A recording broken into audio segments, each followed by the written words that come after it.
We have much to be thankful for here at the railroad, and we trust that you do as well.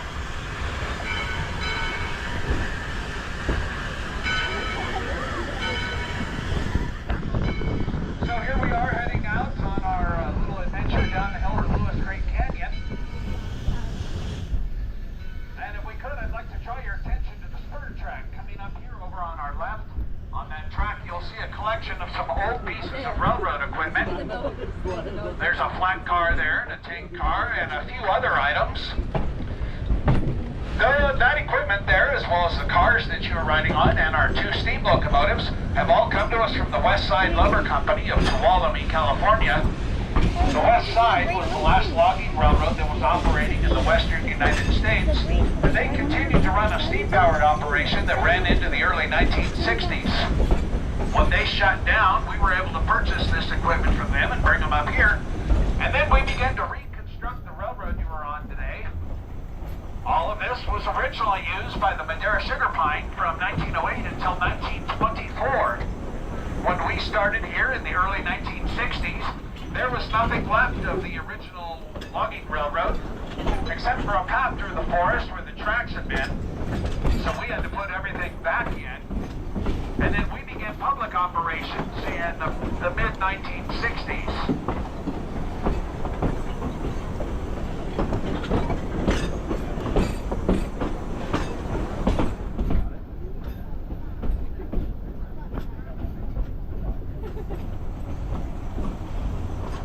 Okay, if you look out to your left across the canyon there and use your imagination real good, if you can see through the clouds way back there, you would find Mount Raymond. If you can just kind of imagine that mountain being at an elevation of 8,700 feet. At one time, the Madera sugar pine logged halfway up that mountain. A common practice that they used in the logging industry during that time was called clear cutting. That process, nearly every single tree was cut down. If it was big enough to make money with, they cut it down. They were not doing any replanting during that time. So all the oldest trees you'll see here now, they've all grown back naturally. The oldest will be 90 to 100 years old. So all in all, it is a very young forest. They started logging in this region in 1874. That was the California Lumber Company. The Madera sugar pine was founded in 1899, and they ran until 1931, and then shut down because of the Great Depression. Over that nearly 60-year time period, a 30,000-acre swath of land had all of its trees clear-cut. The Madera sugar pine had their operations just down the hill in the company town of Sugar Pine. Back in the day, Sugar Pine was an entirely self-contained logging community. They had a mill pond there and a sawmill. They generated steam, which was used to power all the saws and appliances in the sawmill. They also generated electricity. There were company offices and a general store. They had housing for married and unmarried employees.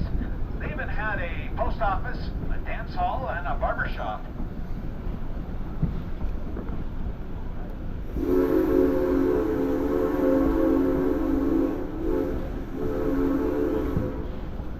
There are 5 primary trees that grow in this region. The first one I'd like to tell you about is the incense cedar tree. These are the trees with the dark brown cinnamon-colored bark, and that bark runs in long ribbons up the side of the tree. The wood of that tree is naturally very aromatic, and it'll retain its scent for years and years, helping to make the wood of that tree naturally insect resistant. This part of the railroad that we're coming into we call Horseshoe Curve. It was carved out way back in 1908 by hand by a crew of Chinese laborers. All of this work was done with picks and shovels, and the dirt was hauled away in wheelbarrows.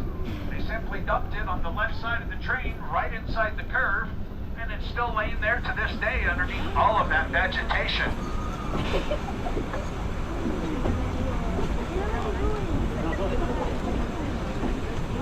As we come through the curve, you'll see some white fir trees. The white firs are the ones with the gray-colored bark, and the branches generally grow in a widely spaced and evenly segmented fashion. The white fir very short needles. White fir needles are only 1 to 2 inches long.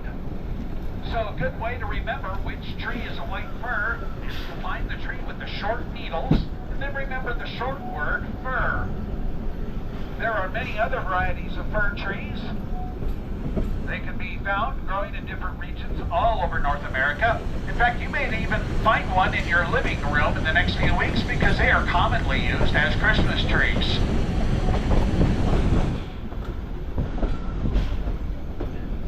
We also have some ponderosa pines.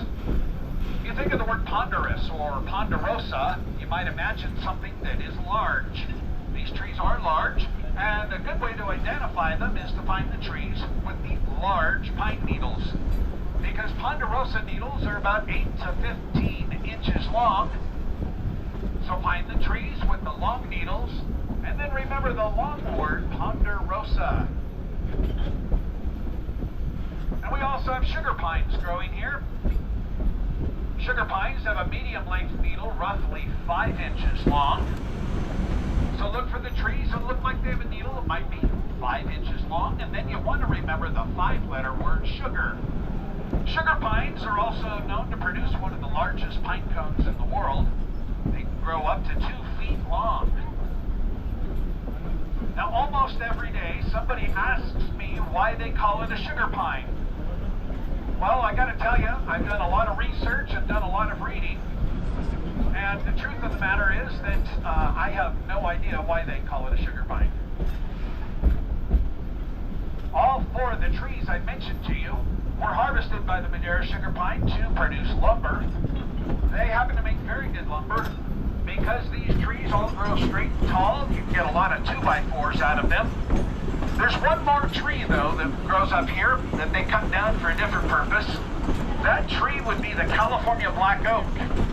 These trees you can identify by looking for the charcoal gray-colored bark on the trees. Black oak trees do not grow very straight. They can all be rather crooked, so they didn't tend to use them for lumber. They used them primarily as a source of fuel, being chopped up into firewood to power their 6 wood-burning locomotives.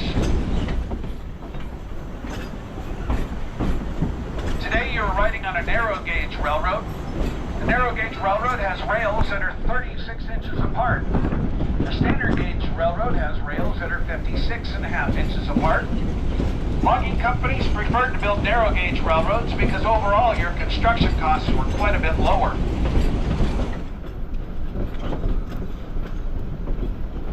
On the right side of the train, just downhill, you'll see a dirt road. That is called Mill Canyon Road. It's owned by the Forest Service. They use it so they can get to hard-to-reach parts of the forest for forest management and fire control. But the reason that road got there is kind of interesting. That's actually where the last set of railroad tracks were that the Madera sugar pine had. There were railroad tracks there from 1927 until 31. They started in Sugar Pine and ended way up on Chowchilla Mountain. The railroad was used to haul logs from the forest back down to the sawmill. They used that clear-cutting method that I mentioned a few minutes ago. Once all the trees in a region were gone and they had no more trees to cut, they didn't need a railroad there anymore. So they would pick up the tracks and move them off somewhere else. Because of that, today we have several dirt roads winding around the hills. Many of them started as railroad.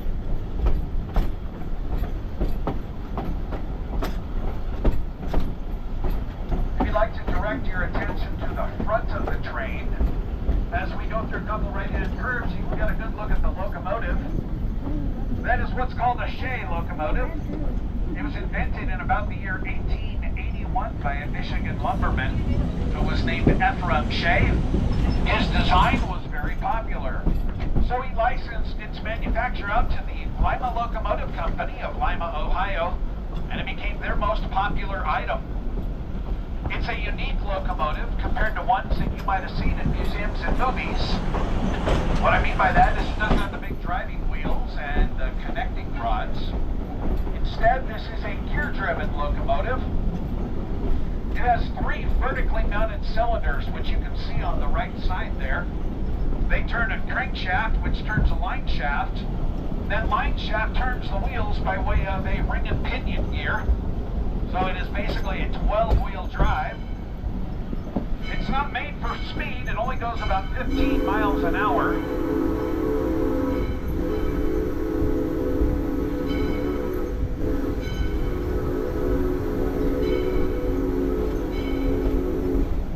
It was designed instead to pull heavy loads up steep hills and being able to navigate rough and uneven ground like we have here. The number 10 was manufactured in 1928. It weighs in at a very slender 84 tons. That makes it the largest narrow-gauge Shay ever built. On our trip down the hill and back up today, it'll use about 400 gallons of water and 40 gallons of fuel oil. The Shay was very popular in the logging industry. In fact, the Madera sugar pine actually owned 5 of them. The difference between theirs and ours is that theirs burned wood, ours burns oil.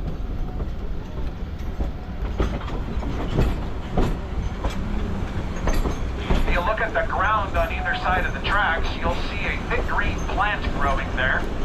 That is called bear clover. It grows all over the Sierra. The lumberjacks hated the bear clover. That's because it's got a sticky residue on the leaves that will get into their clothing, and over time it began to produce a very strong and pungent aroma. So they called that stuff mountain misery. The Native Americans that lived here did something interesting with the bear clover. They picked the leaves and mixed them with hot water to brew a tea. They would drink that tea as a medicine. It was very good for easing aches and pains, headaches, and it even helped with fevers.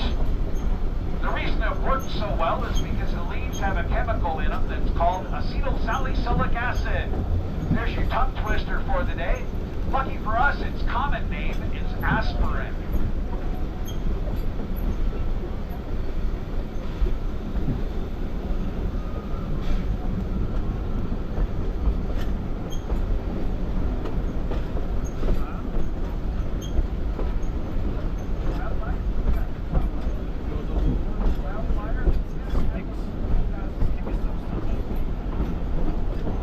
As you can imagine, life working for the Madera sugar pine was full of long days and very hard work. At the height of the company, they employed about 800 men. Most of them worked 10-hour days, 6 days a week, and they were paid about 10 cents an hour. Skilled laborers, like carpenters and machinists, were paid a bit more at 30 cents an hour. Things are quite a bit better for us these days. This season, they're paying me 50 cents an hour. It's a true story. Lumberjacks were paid based on the quantity of wood that they cut down, so they like to hustle. They cut trees down by hand using axes and 2-man crosscut saws that they called misery whips. Once they had a tree cut down, they would saw it into logs that would be small enough to be transported by the railroad. The railroad then took the logs from the forest back down to the sawmill. On a typical day, the mill expected to receive about 80 carloads from the forest. It's about 4 to 5 trains a day. On a yearly basis, the mill is known to have produced 50 million board feet of lumber. And over the lifetime of the Madera sugar pine, it is estimated that 1.5 billion board feet of lumber came out of these hills. That's enough lumber to go around the world 10 times.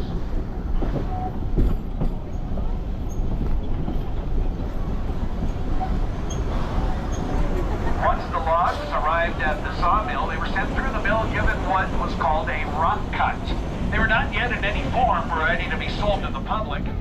They would then take the rough cut lumber and place it into a flume and send it down to their finishing mill.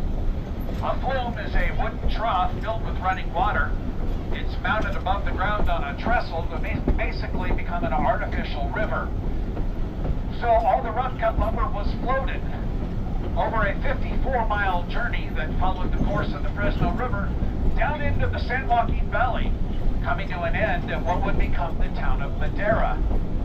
Madera, the lumber company built their finishing mill, and as the rough-cut lumber arrived there, it was put through another milling process, at which point it was ready to be sold to the public. It was then shipped all over the world on the Southern Pacific Railroad. At 54 miles long, that flume was at one time the largest wooden structure in the world. And it required a lot of maintenance. Some of the men that did that maintenance were called flume herders. If you're a flume herder, you had a very dangerous job. Your office for the day was a board that was about a foot wide, and it might be as high as 60 feet up in the air. You were supposed to make sure that the flow of water and lumber in the flume was steady and constant. If there was an interruption in that flow, you knew there was a problem. You had to walk upstream and figure out what was going on and make the needed repairs in order to get the lumber moving again.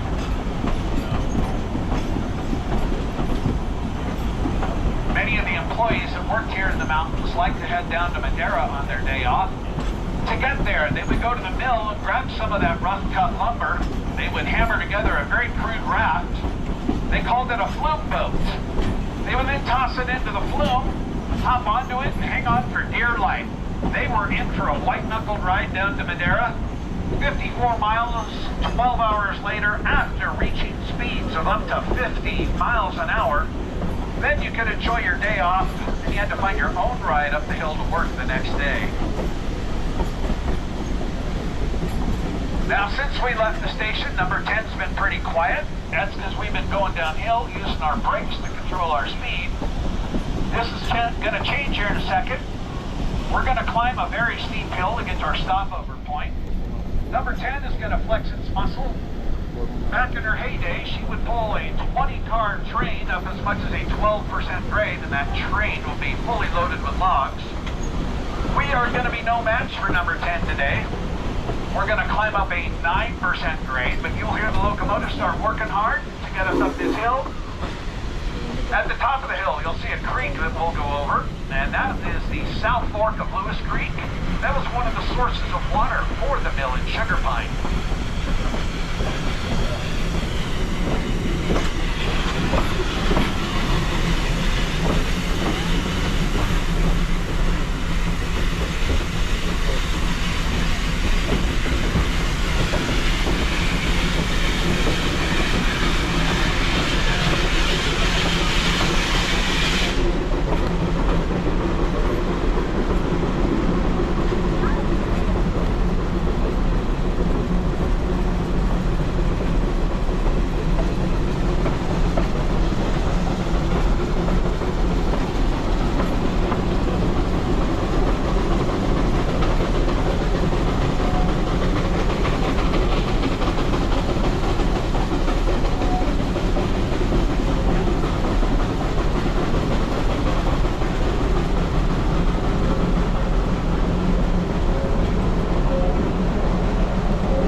Stop here for about 15 minutes. You are free to get off of the train and explore the forest. You may answer the call of nature if you need to, but please use the toilets for that. If you see any wildlife in the area, please leave it alone, especially the black kitty cat with the white stripe running down its back. If you play with that one, I'll probably ask you to walk home today. That's actually a skunk. While we are here, there is no smoking. If you do get off the train, when you come back onto the train, please make sure you return to your original seat. Again, please, when you come back, don't take somebody else's seat, please. Please remain seated. I'll let you know when we're done moving. Please remain seated just a second. There we go, folks. We're done moving. You may safely exit the train. Watch your step. Again, we'll be here about 15 minutes.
Okay. Whenever I see something, give me a. You're too slow. And as we head out here, we're going to drift down this hill. At the bottom of the hill, we go through a switch. You'll hear that switch make a little bit of noise under your car. It's supposed to do that. That switch is a special kind of switch. It's called a spring switch. Basically, what happens is the switch points in the mechanism are sprung so that they return to their free-thrown position as we go through. The switch points are the part of the switch that redirects the movement of the train, either up one track or another. They put that in this year just for me because it used to be my job down here to hop off the train and throw the switch behind the train as we went through. And our engineer got in the habit of leaving me down here and making me walk up. And so I'm quite thankful that they put this in. It saves me, although I don't hit my step count quite as quickly every day now. Anyway, as we get through that switch, we're gonna be uphill all the way back to the station, so 10 will be doing the talking. And I'm gonna allow you guys to enjoy the simple pleasure of a steam train ride through the Sierra National Forest.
Depression was in full swing, and the market for lumber had fallen off considerably.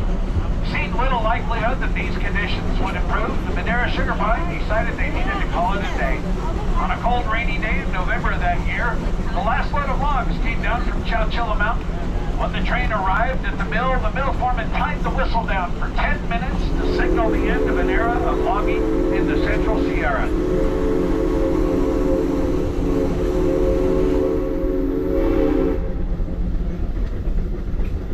You can just imagine what the sound of that whistle must have been like as it carried over the hills. When you remember that 30,000 acres of trees had been clear cut. But it wasn't all bad news. The men who were the original investors in the Madeira Sugar Pine saw a 45-time return on their initial investment. But this day did bring about the end of an era, as well as the end of a way of life. As we prepare to return to the station, you may wish to consider some of the other things happening here this afternoon. Our Kids Depot is open, which is a toy store that the children always like to visit. You can also take your kids down to Gold Rush City and have the prospector teach them how to pan for gold. Maybe they will strike it rich and Mom and Dad can retire early. You can also pay a visit to our Thornberry Museum and learn a little more of the history of this area and the logging that went on up here. We have some artifacts on display, and we also have an artifact in there named John, who can tell you more of the history of this area.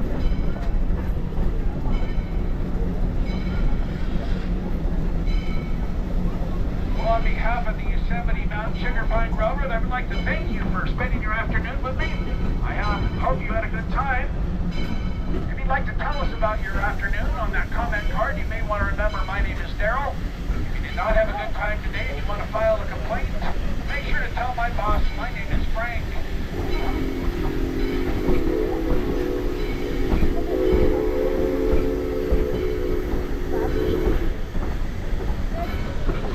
I'd also like to send a shout out to our locomotive crew this afternoon. Our fireman today is Sean Lowry, and the engineer is Scott Potfield. Please give them a rousing round of applause.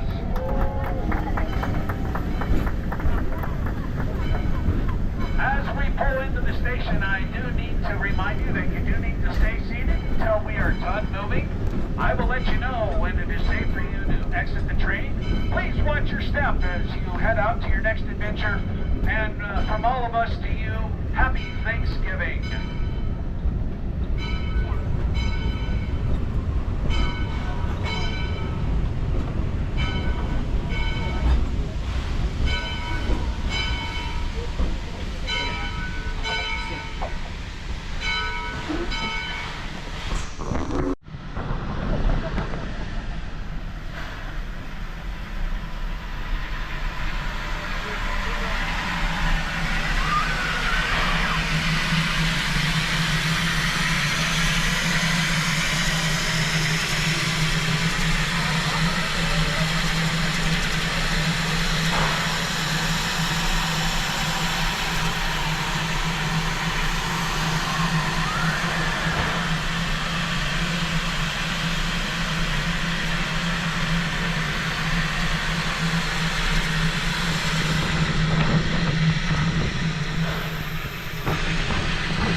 Hey guys, if I can have everybody back